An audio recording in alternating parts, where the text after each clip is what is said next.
Fala galera, mais uma vez aqui molhando a palavra no candeeiro. E ó, se perceberam, nós voltamos pra mesinha, ou seja, tem um especialista na rodada. Não vai ter mistura hoje não. E a prosa vai ser um especialista em cachaça, professor de literatura francesa na USP, Maurício Raia. E ele vai contar um pouquinho, desmistificar algumas coisas sobre o nome cachaça, os apelidos e afins. Professor, obrigado por ter aceitado aí nosso convite. Eu que agradeço, Zulu. Valeu aí, pessoal, pela atenção. E agora a gente vai, no meu caso, principalmente, eu vou ouvir, né, ter uma aula e vou compartilhar essa aula com vocês. Presta atenção, viu? Então, professor, como é que é essa história aí dos termos do nosso destilado? Conta um pouco pra gente. Bom, eu acho que, todo mundo sabe que a cachaça talvez seja a bebida que mais nome tem no mundo, né? Quer dizer, você pega aquelas listas que às vezes as pessoas se dedicam a fazer, tem centenas de nomes, né? E que tem a ver com a quantidade de situações em que a cachaça participa da vida. Então, a cachaça pode ser meu consolo, pode ser a penicilina que você toma para curar, tem mil situações, né? Mas eu acho que é interessante discutir um pouquinho, para falar um pouco de história, inclusive, né? Aqueles nomes oficiais, assim, né? Os nomes que designam o produto cachaça desde que ele existe, né? E aí tem alguns, né, que eu acho que é importante trazer. Um é o próprio nome cachaça, e um que talvez seja o primeiro, que é anterior à própria existência do Brasil, né, que é a aguardente, né? O nome aguardente, ele vem, na verdade, da Idade Média, né? Vinha de uma denominação em latim aqua ardens, né, que é a água que arde, a água é uma mistura alquímica aí da água com fogo, né? E que teve duas vertentes, né? Assim, em algumas línguas virou a água da vida, né? Como em francês é eau de vie, né? Ou em italiano, né? Aquavite. E na Península Ibérica ali, tanto em português, em espanhol, em catalão, tudo foi por essa linha da água ardente, né? E é interessante pensar, porque dentro do universo simbólico da alquimia medieval e renascentista, né, desse momento em que o Brasil é descoberto, inclusive, quer dizer, nessa virada da Idade Média para a Era Moderna e com o Renascimento, o simbolismo dos elementos, né, da água, fogo, terra e ar, ele está muito presente na compreensão, está tudo muito misturado, né, quer dizer, a coisa da religiosidade com a ciência. E nesse momento, justamente o elemento fogo é o elemento da vida, né? Então, quando fala de água da vida e água ardente, você está falando de um mesmo universo simbólico, né? Quer dizer, então é a água que contém a vida, aquela água que arde, né? Que arde na boca, mas que ela também acende, que ela desperta o espírito, que ela desperta o, né? E essa denominação vem até hoje, né? Quer dizer, a gente sabe que, inclusive, pela legislação, costuma falar, né, que toda cachaça é uma aguardente. Nem toda aguardente é uma cachaça, depende do teor alcoólico, né? Mas ainda é uma denominação oficial hoje, inclusive pela legislação brasileira. Bom, isso é a aguardente. Um outro nome que é justamente cachaça, esse é mais controverso, né? A gente tem várias linhas que tentam explicar etimologicamente o nome, da onde teria surgido, porque não tem um carimbo de batismo assim do nome, assim como não tem, né? A gente não sabe exatamente quando foi que se produziu a primeira aguardente de cana-de-açúcar, e que já seria ali o nascimento da cachaça. A gente não sabe em que momento isso aconteceu exatamente na história, né? Também a gente tem muita dúvida sobre o nome cachaça, mas o Câmara Cascudo, justamente naquele livro, um livro que é obrigatório para todo mundo que estuda cachaça, que quer conhecer um pouco mais, chamado O Prelúdio da Cachaça, né, do Câmara Cascudo, grande antropólogo, historiador, estudioso da cultura e do folclore brasileiro, né? Ele encontrou uma aparição ali da palavra cachaça numa carta de um poeta chamado Sá Miranda, né? Em que ele fala, justamente está falando com um amigo e fala, pô, quando a gente ficava na sua varanda e você servia aquela cachaça e tal. E nesse caso ele está falando, né, o Câmara Cascudo é bem enfático, ele mostra todas as razões ali, que não é da nossa cachaça. Ele está falando da aguardente feita do bagaço da uva portuguesa, que é o que a gente hoje chama de bagaceira, né? A partir disso, dessa situação, e entendendo que, na verdade, todos esses nomes da cachaça, eles têm relação, eles chegam ao Brasil a partir de Portugal, e a gente não pode esquecer disso, né? Às vezes a gente desliga um pouco as coisas, acha que a coisa surge aqui, mas durante muito tempo a vida cultural do Brasil e de Portugal, ela está numa troca permanente, né? Então, bom, tem um filólogo que fez um trabalho muito interessante lá na USP, né? Em que ele justamente propõe a seguinte etimologia, que me parece a mais convincente, né? Que é o seguinte: a cachaça, então, ela surge, o nome surge para designar a bagaceira, antes de designar a nossa cachaça, né? E por isso, assim como a bagaceira vem de bagaço, que vem de bago da uva, né? Os bagos de uvas, né? A cachaça viria de cacho, né? Vem do cacho da uva. E nesse sentido a cachaça, assim, então o cacho está para a cachaça, assim como o bago está para a bagaceira, né? Então daí uma linha de origem do nome, do surgimento do nome, e que depois faria essa passagem, então, para, em algum momento, passa a designar a aguardente brasileira. Mas existe também uma linha, que essa é mais conhecida, ela circula mais, aí o pessoal conhece mais, que é justamente de que teria vindo do espanhol a palavra de alguns usos no português, que viria de cagaça, né? Que é aquela espuma na fermentação do caldo, e aí no caso a gente já pode pensar até no caldo da cana, aquela espuma que forma e que você separa, né? E que depois, né, do processo de fermentação separa, e que aquilo tinha um mau cheiro, né? E a gente sabe de ver, hoje em dia você vai em alguns alambiques onde a fermentação não é aquela fermentação super bem cuidada, tem aquele cheiro maravilhoso, né, de cana fermentada, já anuncia ali o que vai ser aquela cachaça. A gente sabe que quando não é assim, o cheiro realmente, às vezes, é um cheiro meio pútrido, né? Um cheiro meio ruim. E aí, por isso, cagaça teria dado em cachaça, né? Então a gente tem aí essas duas vertentes, há ainda outras hipóteses colocadas, né? Mas ela vai se firmar como um nome e passar a ser usada já no século XVIII, já para os 1700 e pouco, né?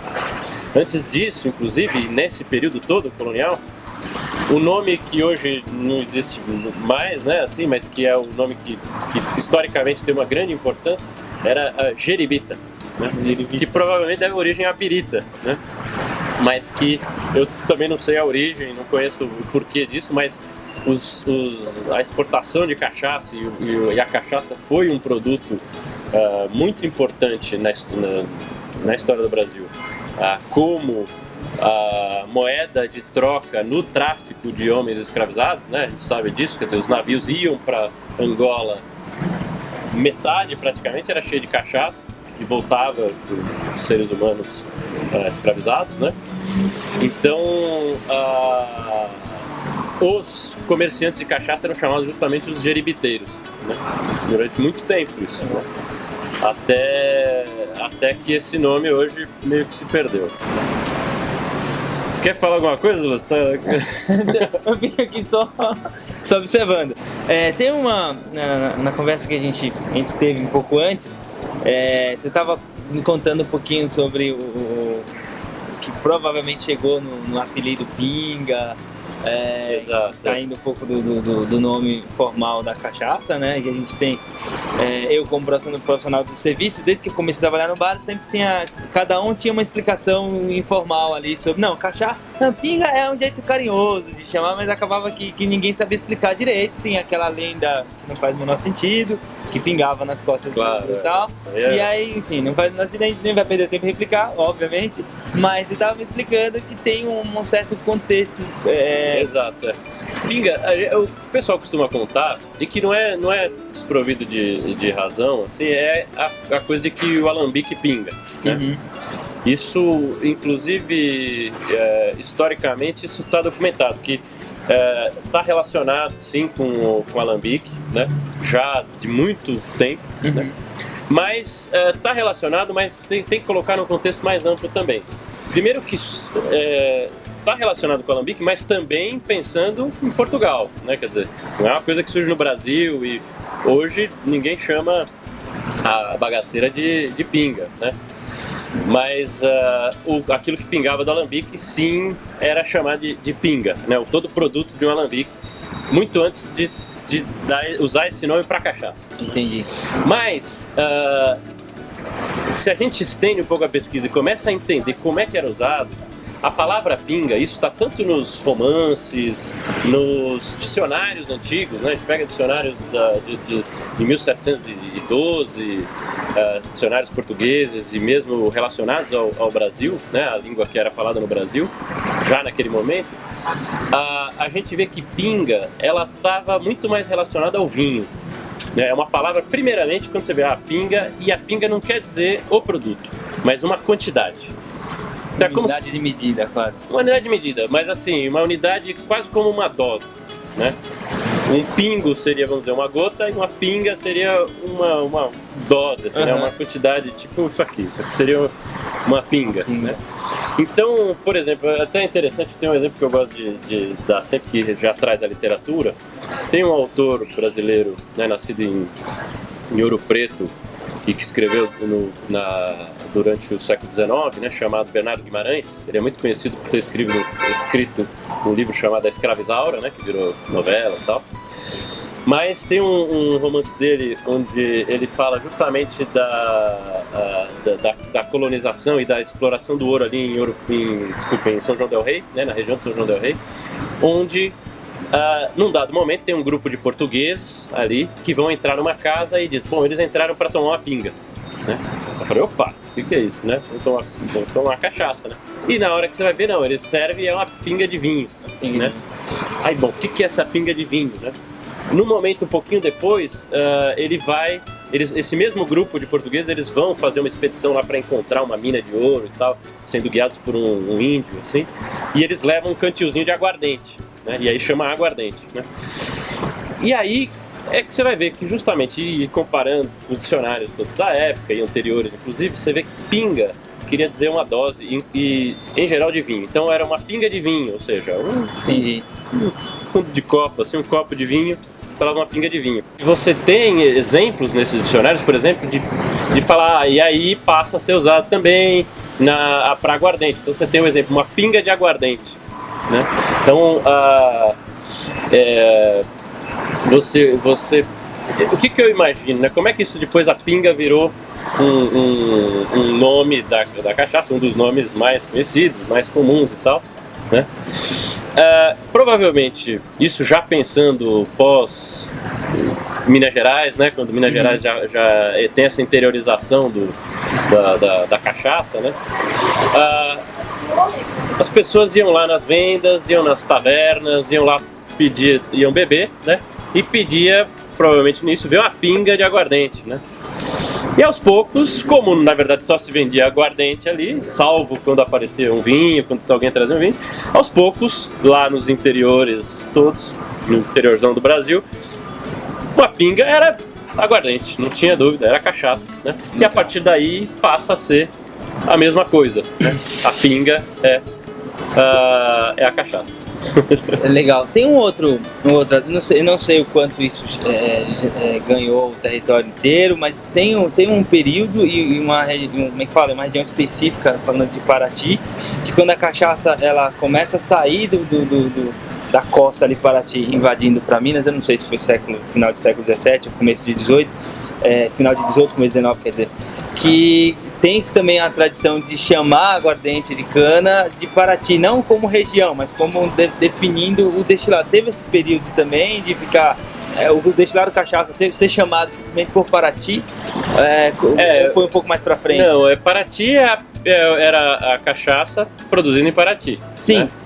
E aí então era isso. Na verdade, o que acontece? Paraty, a história da cachaça de Paraty, a gente tem que repensar um pouquinho, porque também a gente vai lá, visita Paraty, né? A história que a gente ouve é o que? Aqui era o porto de escoamento do ouro, né? Existia a Estrada Real, que é de Paraty até Ouro Preto, de Ouro Preto até Diamantina e tal, e aqui escoava o ouro. Dentro da economia global do período, dentro da economia do ciclo que vem logo após o ciclo já no ciclo da cana-de-açúcar, mas agora no ciclo do ouro, e Portugal interessado então em escoar esse ouro, e a mão de obra é basicamente de negros escravizados vindos de Angola, principalmente, né? Então, a cachaça tem um valor enorme, justamente porque ela é a moeda principal de troca. Tem o fumo também, né, o tabaco, a cachaça, o próprio açúcar e tal. E que, então, é na verdade a economia do ouro e o tráfico negreiro que vai alimentar e vai tornar Paraty uma cidade grande produtor de cachaça, e que aí vai se tornar uma referência de qualidade também, e até muito tempo depois ela ainda é um sinônimo de cachaça. Entendi. Né? Paraty. Rapaz, você tá aí achando que entende de cachaça? Tem que ler muita história de Brasil ainda, inclusive eu. Obrigado, vamos dar um break sobre a questão da terminologia, que a gente vai fazer agora eu vou falar pra vocês. No próximo vídeo a gente vai falar sobre um outro assunto, então deixa aqui um obrigado e fica de olho pra não perder essa série de vídeos que tá muito massa, é uma verdadeira aula de Brasil, não só de cachaça. Obrigado, professor, a gente vai continuar a prosa pro próximo vídeo. Maravilha.